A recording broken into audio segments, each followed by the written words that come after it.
Hi Kuya, kayo po ba yung founder ng SoCal Pinoy Jeep Club? Isa ko sa mga unang member. Pero ang founders yun, si Paul. Si Paul na yun sa pulang jeep. Okay. Kaya si Sunny. So yung founder, okay. Sila yung mga nagbuo. Tapos pumasok lang ako.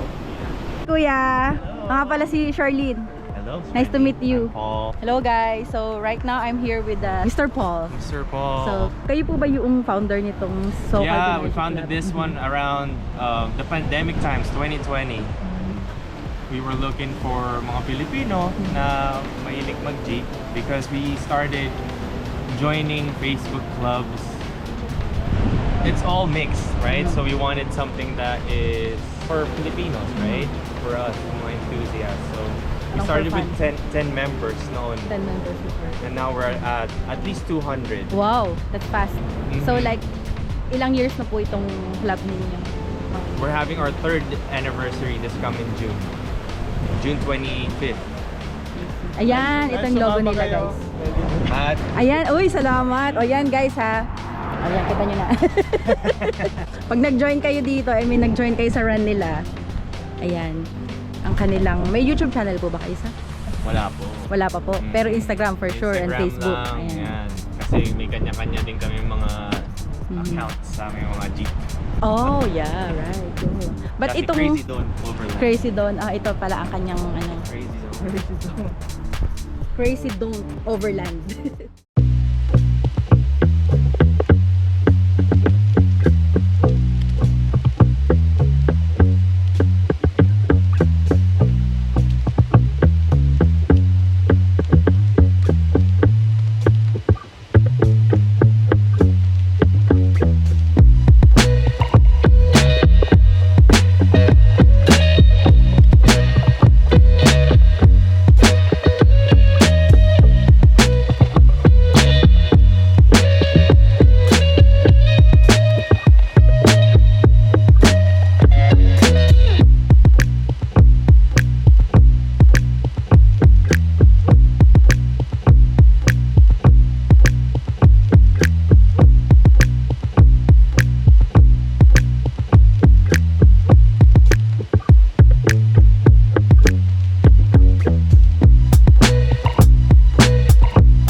Because I fall, so I feel like this. Hold it.